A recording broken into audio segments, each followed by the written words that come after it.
ಎಲ್ಲರಿಗೂ ನಮಸ್ಕಾರ. ಹಿಮಾಲಯದ ಮಡಿಲಲ್ಲಿ ನೆಲೆಸಿರುವ ಒಂದು ಪವಿತ್ರ ಕ್ಷೇತ್ರ, ಮೋಕ್ಷದ ದ್ವಾರ ಅಂತಲೇ ಕರೆಯಲ್ಪಡುವ ದಿವ್ಯ ತಾಣ.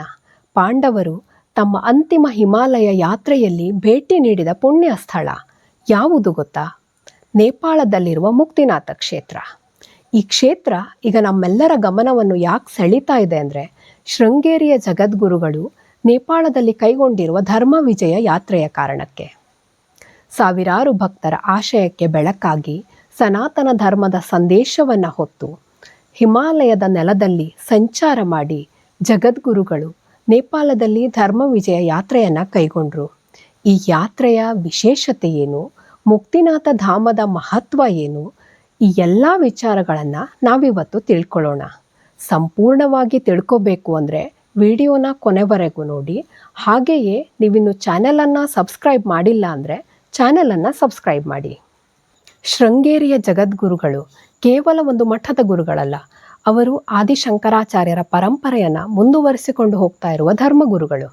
ಶೃಂಗೇರಿಯ ಶಾರದಾ ಪೀಠ ಭಾರತದಲ್ಲಿರುವ ಅತ್ಯಂತ ಪ್ರಾಚೀನವಾದಂತಹ ಆಧ್ಯಾತ್ಮಿಕ ಪೀಠಗಳಲ್ಲಿ ಒಂದಾಗಿದೆ. ಇಂತಹ ಒಂದು ಪ್ರಾಚೀನ ಪೀಠದ ಜಗದ್ಗುರುಗಳಾದ ಶ್ರೀ ಶ್ರೀ ಶ್ರೀ ವಿಧುಶೇಖರ ಭಾರತಿ ಸನ್ನಿಧಾನಂ ಇವರು ಈ ಅಧಿಕ ಮಾಸದಲ್ಲಿ ನೇಪಾಳದಲ್ಲಿ ಧರ್ಮ ವಿಜಯ ಯಾತ್ರೆಯನ್ನು ಕೈಗೊಂಡರು. ಈ ಧರ್ಮ ವಿಜಯ ಯಾತ್ರೆ ಒಂದು ಪುಣ್ಯಕ್ಷೇತ್ರಗಳ ದರ್ಶನ ಮಾಡುವ ಪ್ರವಾಸವಾಗಿರಲಿಲ್ಲ.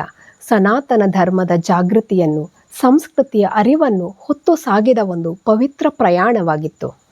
ಸುಮಾರು 1200 ವರ್ಷಗಳ ಹಿಂದೆ ಆದಿಶಂಕರಾಚಾರ್ಯರು ಭಾರತದ ಎಲ್ಲೆಡೆ ಸಂಚಾರ ಮಾಡಿ ಧರ್ಮ ಪ್ರಚಾರವನ್ನು ಯಾವ ರೀತಿಯಾಗಿ ಮಾಡಿದ್ರೋ ಆ ಪರಂಪರೆಯನ್ನು ಮುಂದುವರಿಸಿಕೊಂಡು ಹೋಗುವ ರೀತಿಯಲ್ಲಿ ಜಗದ್ಗುರುಗಳು ಧರ್ಮ ವಿಜಯ ಯಾತ್ರೆಯನ್ನು ನೇಪಾಳದಲ್ಲಿ ನಡೆಸಿದರು. ಈ ಯಾತ್ರೆಯ ಮೂಲಕ ಜಗದ್ಗುರುಗಳು ನೇಪಾಳದಲ್ಲಿ ಹಲವಾರು ಸ್ಥಳಗಳಿಗೆ ಭೇಟಿ ನೀಡಿದರು, ಹಲವಾರು ಪುಣ್ಯಕ್ಷೇತ್ರಗಳ ದರ್ಶನವನ್ನು ಮಾಡಿದರು, ವಿವಿಧ ಕಡೆಗಳಲ್ಲಿ ಧರ್ಮೋಪದೇಶ, ಆಶೀರ್ವಚನ ಕಾರ್ಯಕ್ರಮಗಳನ್ನು ನಡೆಸಿದರು, ಸನಾತನ ಧರ್ಮದ ಜಾಗೃತಿಯನ್ನು ಮೂಡಿಸಿದರು, ಆಧ್ಯಾತ್ಮಿಕ ಅರಿವನ್ನು ಅಲ್ಲಿ ಬಿತ್ತಿದರು. ನೇಪಾಳದ ಸಾವಿರಾರು ಭಕ್ತರು ಈ ಯಾತ್ರೆಯಲ್ಲಿ ಪಾಲ್ಗೊಂಡರು. ಹಲವಾರು ಸ್ಥಳಗಳಲ್ಲಿ ಪೂಜೆ, ವೇದಘೋಷ, ಆಶೀರ್ವಚನ, ಧರ್ಮಸಭೆ ಮುಂತಾದ ಕಾರ್ಯಕ್ರಮಗಳು ನಡೆದವು. ನೇಪಾಳದ ಜನರಿಗೆ ಇದು ಕೇವಲ ಒಂದು ಯಾತ್ರೆ ಆಗಿರಲಿಲ್ಲ, ಆಧ್ಯಾತ್ಮಿಕ ಉತ್ಸವವಾಗಿತ್ತು.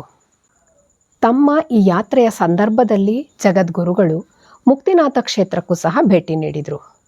ಮುಕ್ತಿನಾಥವು ವಿಷ್ಣುವಿಗೆ ಸಮರ್ಪಿತವಾದಂತಹ ಒಂದು ಪವಿತ್ರ ಕ್ಷೇತ್ರ. ಮುಕ್ತಿ ಅಂದರೆ ಮೋಕ್ಷ, ನಾಥ ಅಂದರೆ ದೇವರು. ಮುಕ್ತಿಯನ್ನು ನೀಡುವಂತಹ ದೇವರು ನೆಲೆಸಿರುವ ಕ್ಷೇತ್ರ ಮುಕ್ತಿನಾಥ ಕ್ಷೇತ್ರ. ಮುಕ್ತಿನಾಥ ಕ್ಷೇತ್ರ ನೇಪಾಳ ದೇಶದ ಮುಸ್ತಾಂಗ್ ಪ್ರದೇಶದಲ್ಲಿ 12,000 ಅಡಿಯಷ್ಟು ಎತ್ತರದಲ್ಲಿದೆ. ಈ ಕ್ಷೇತ್ರಕ್ಕೆ ಸಾವಿರಾರು ವರ್ಷಗಳ ಇತಿಹಾಸವಿದೆ. ಪುರಾಣಗಳ ಪ್ರಕಾರ ಭಗವಾನ್ ವಿಷ್ಣು ಇಲ್ಲಿ ಸಾಲಿಗ್ರಾಮ ರೂಪದಲ್ಲಿ ನೆಲೆಸಿದ್ದಾರೆ. ಭಗವಾನ್ ವಿಷ್ಣು ಈ ಮುಕ್ತಿನಾಥ ಕ್ಷೇತ್ರದಲ್ಲಿ ಸಾಲಿಗ್ರಾಮ ರೂಪದಲ್ಲಿ ಯಾಕೆ ನೆಲೆ ನಿಂತರು ಅನ್ನೋ ಬಗ್ಗೆ ಪುರಾಣಗಳಲ್ಲಿ ಒಂದು ಆಸಕ್ತಿಕರವಾದ ಕಥೆ ಇದೆ. ಆ ಕಥೆ ಏನಂದರೆ, ಈಗ ನಾವೆಲ್ಲ ಪೂಜೆ ಮಾಡುವ ತುಳಸಿ ದೇವಿ ಮೊದಲ ಹೆಸರು ವೃಂದ ಅಂತ ಇತ್ತು. ಆ ವೃಂದ ವಿಷ್ಣುವಿನ ಪರಮ ಭಕ್ತೆ. ವೃಂದಾಳ ಪತಿ ಜಲಂಧರ ಅಂತ ಅಸುರ ಅಂದರೆ ರಾಕ್ಷಸ ರಾಜ. ವೃಂದ ಪರಮ ಪತಿವ್ರತೆ.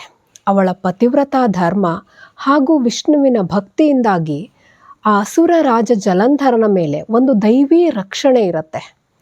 ಆ ರಕ್ಷಣೆಯಿಂದಾಗಿ ಆ ಅಸುರನನ್ನು ಯಾರೂ ಕೂಡ ಸೋಲಿಸಲಿಕ್ಕೆ ಆಗೋದಿಲ್ಲ. ತನ್ನ ದೈವಿ ರಕ್ಷಣೆಯನ್ನು ದುರುಪಯೋಗ ಮಾಡಿಕೊಂಡು ಆ ರಾಕ್ಷಸ ಲೋಕಕ್ಕೆ ಹಾನಿಯನ್ನುಂಟು ಮಾಡ್ತಾನೆ. ಆಗ ದೇವತೆಗಳೆಲ್ಲ ಅವನ ವಿರುದ್ಧ ಯುದ್ಧ ಮಾಡಿ ಸೋಲ್ತಾರೆ. ಅವನಿಗೆ ರಕ್ಷಣೆ ಇರುತ್ತೆ, ಅವನನ್ನು ಗೆಲ್ಲೋದಿಕ್ಕೆ ಯಾರ ಕೈಯಲ್ಲೂ ಆಗೋದಿಲ್ಲ. ಅವರಿಗೆ ಗೊತ್ತಾಗತ್ತೆ ಈ ವೃಂದಾಳ ಪತಿವ್ರತ ಧರ್ಮ ಮತ್ತು ವಿಷ್ಣು ಭಕ್ತಿಯಿಂದಾಗಿ ಇವನನ್ನು ಸೋಲಿಸಲಿಕ್ಕೆ ಆಗೋದಿಲ್ಲ ಅನ್ನೋ ವಿಚಾರ. ಆಗ ದೇವತೆಗಳು ವಿಷ್ಣುವಿನ ಮೊರೆ ಹೋಗ್ತಾರೆ. ವಿಷ್ಣುವಿಗೆ ಹೇಳ್ತಾರೆ, ಈ ಜಲಂಧರನ ಮೇಲೆ ದೈವಿ ಕೃಪೆ ಇದೆ, ಅವನ ಹೆಂಡತಿ ವೃಂದಾಳ ಪತಿವ್ರತ ಧರ್ಮ ಹಾಗೂ ವಿಷ್ಣು ಭಕ್ತಿಯಿಂದಾಗಿ ಅವನ ಮೇಲೆ ರಕ್ಷಣೆ ಇದೆ, ಅವನನ್ನು ಸೋಲಿಸಲಿಕ್ಕೆ ಆಗೋದಿಲ್ಲ, ನೀವು ಏನಾದರೂ ಒಂದು ಪರಿಹಾರವನ್ನು ಕೊಡಿ ಅಂತ ವಿಷ್ಣುವಿನ ಹತ್ರ ಬೇಡ್ಕೊಳ್ತಾರೆ. ವಿಷ್ಣು ಒಂದು ಲೀಲೆಯನ್ನು ರಚನೆ ಮಾಡ್ತಾರೆ. ಭಗವಾನ್ ವಿಷ್ಣು ಜಲಂಧರನ ರೂಪದಲ್ಲಿ ವೃಂದಾಳ ಮುಂದೆ ಹೋಗ್ತಾರೆ. ವೃಂದ ತನ್ನ ಪತಿ ಜಲಂಧರ ಅಂತ ತಿಳ್ಕೊಂಡು ವಿಷ್ಣುವಿನ ಸೇವೆಯನ್ನು ಮಾಡ್ತಾಳೆ. ಆಗ ವೃಂದಾಳ ಪತಿವ್ರತ ಧರ್ಮ ಭಂಗ ಆಗತ್ತೆ. ಇದರಿಂದಾಗಿ ಜಲಂಧರನ ಮೇಲಿದ್ದ ರಕ್ಷಾ ಕವಚ ಕೊನೆ ಆಗತ್ತೆ. ಜಲಂಧರನನ್ನು ದೇವತೆಗಳು ಸೋಲಿಸ್ತಾರೆ. ಇಲ್ಲಿ ವೃಂದಾಳಿಗೆ ತನ್ನ ಪತಿವ್ರತ ಧರ್ಮವನ್ನು ಭಂಗ ಮಾಡಿದ್ದು ವಿಷ್ಣು ಅಂತ ಗೊತ್ತಾದಾಗ, ತನ್ನ ಪತಿಯ ರೂಪದಲ್ಲಿ ಬಂದಿದ್ದು ವಿಷ್ಣು ಅಂತ ಗೊತ್ತಾದಾಗ ವೃಂದ ಬಹಳ ಬೇಸರ ಪಡ್ತಾಳೆ, ಕೋಪಗೊಳ್ತಾಳೆ. ವಿಷ್ಣುವಿಗೆ ಶಾಪ ಕೊಡ್ತಾಳೆ, ನೀನು ಕಲ್ಲಾಗಿ ಹೋಗು ಅಂಥೇಳಿ. ಭಕ್ತೆಯ ಶಾಪವನ್ನು ವಿಷ್ಣು ಒಪ್ಪಿಕೊಳ್ತಾರೆ. ಅಲ್ಲಿಯೇ ಹತ್ತಿರದಲ್ಲಿರೋ ಗಂಡಕಿ ನದಿಯಲ್ಲಿ ಸಾಲಿಗ್ರಾಮ ಕಲ್ಲಿನ ರೂಪದಲ್ಲಿ ಮಹಾನ್ ವಿಷ್ಣು ನೆಲೆಗೊಳ್ತಾರೆ.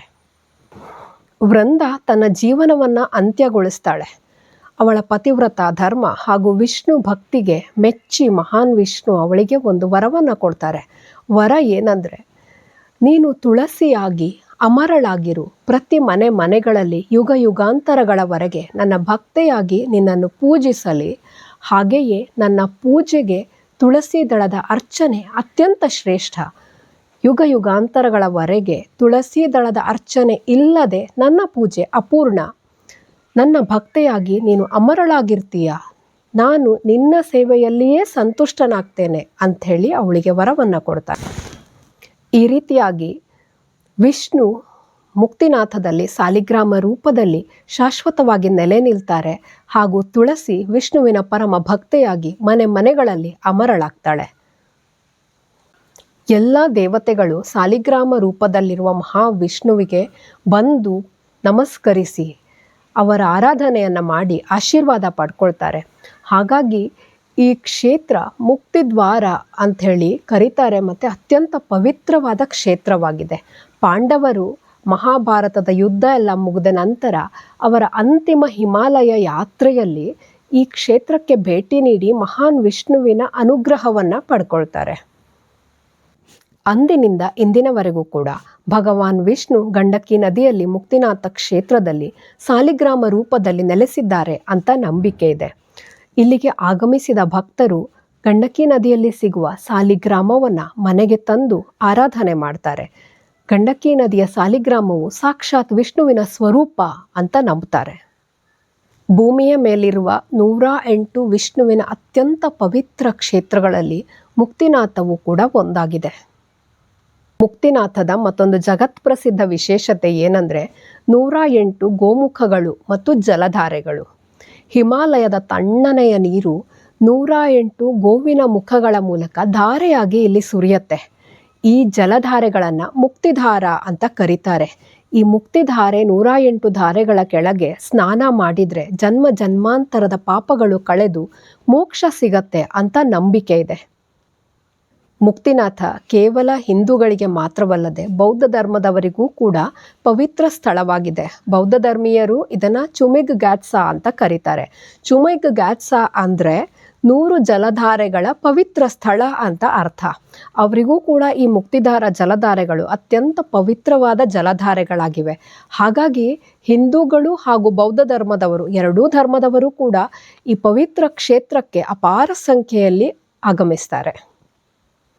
ಮುಕ್ತಿನಾಥ ಕೇವಲ ಒಂದು ಪ್ರವಾಸಿ ತಾಣವಲ್ಲ, ಇದು ಭಕ್ತಿ, ಪರಂಪರೆ, ಆಧ್ಯಾತ್ಮ ಹಾಗೂ ಪ್ರಕೃತಿಯ ಅದ್ಭುತ ಸಂಗಮ. ಈ ಕ್ಷೇತ್ರ ಮನಃಶಾಂತಿ, ಧನ್ಯತೆ ಹಾಗೂ ಮೋಕ್ಷ ನೀಡುವ ಪವಿತ್ರ ಕ್ಷೇತ್ರ. ಶೃಂಗೇರಿಯ ಜಗದ್ಗುರುಗಳ ಮುಕ್ತಿನಾಥ ಭೇಟಿ ಹಾಗೂ ಧರ್ಮ ವಿಜಯ ಯಾತ್ರೆ ನಮಗೆಲ್ಲ ಒಂದು ಸಂದೇಶವನ್ನು ನೀಡಿದೆ. ಸಂದೇಶ ಏನಂದರೆ, ಎಷ್ಟೇ ಆಧುನಿಕತೆ, ಆಡಂಬರ ಇದ್ದರೂ ಕೂಡ ನಮ್ಮ ಪರಂಪರೆ, ನಮ್ಮ ಸಂಸ್ಕೃತಿ, ನಮ್ಮ ಸನಾತನ ಬೇರು ನಮಗೆ ನೀಡುವ ಮನಃಶಾಂತಿಯನ್ನು, ಧನ್ಯತೆಯನ್ನು ಬೇರೇನೂ ನೀಡೋದಿಲ್ಲ ಅನ್ನೋದು. ಶೃಂಗೇರಿಯ ಜಗದ್ಗುರುಗಳ ಈ ಧರ್ಮ ವಿಜಯ ಯಾತ್ರೆ ಕೇವಲ ನೇಪಾಳದಲ್ಲಿ ಮಾತ್ರವಲ್ಲ, ನಮ್ಮಲ್ಲಿ ಕೂಡ ಭಕ್ತಿ, ಆಧ್ಯಾತ್ಮಿಕತೆ, ಸನಾತನ ಧರ್ಮದ ಬಗ್ಗೆ ಒಂದು ಹೊಸ ಉತ್ಸಾಹವನ್ನು, ಹೊಸ ಶ್ರದ್ಧೆಯನ್ನು ಮೂಡಿಸಿದೆ. ಜೀವನದಲ್ಲಿ ಒಮ್ಮೆ ಆದರೂ ಮುಕ್ತಿನಾಥ ದರ್ಶನವನ್ನು ಮಾಡಬೇಕು ಅನ್ನೋ ಬಯಕೆಯನ್ನು ಸಾವಿರಾರು ಭಕ್ತರಲ್ಲಿ ಹುಟ್ಟುಹಾಕಿದೆ. ನಿಮಗೆಲ್ಲ ಶೃಂಗೇರಿಯ ಜಗದ್ಗುರುಗಳ ಧರ್ಮ ವಿಜಯ ಯಾತ್ರೆ, ಮುಕ್ತಿನಾಥದ ಬಗ್ಗೆ ಮಾಹಿತಿ, ಹಾಗೆಯೇ ಭಗವಾನ್ ವಿಷ್ಣು ಸಾಲಿಗ್ರಾಮನಾದ ಕಥೆ ಇಷ್ಟ ಆಗಿದೆ ಅಂತ ತಿಳ್ಕೊತೇನೆ. ಇಂತಹ ಮತ್ತು ಹಲವಾರು ವಿಡಿಯೋಗಳನ್ನು ನಾನು ನಿಮ್ಮ ಮುಂದೆ ತರಲಿಕ್ಕೆ ಹೆಚ್ಚು ಚಾನೆಲನ್ನು ಸಬ್ಸ್ಕ್ರೈಬ್ ಮಾಡಿ. ನಿಮ್ಮ ಸಬ್ಸ್ಕ್ರಿಪ್ಷನ್ ನನಗೆ ಸ್ಫೂರ್ತಿ. ಮುಂದೆ ಮತ್ತೊಂದು ಆಸಕ್ತಿದಾಯಕವಾದ ಮತ್ತೊಂದು ವಿಡಿಯೋ ಜೊತೆ ನಿಮ್ಮ ಮುಂದೆ ಬರ್ತೇನೆ. ಧನ್ಯವಾದಗಳು. ಎಲ್ಲರಿಗೂ ಒಳ್ಳೆಯದಾಗಲಿ. ವಿಷ್ಣವೇ ನಮಃ.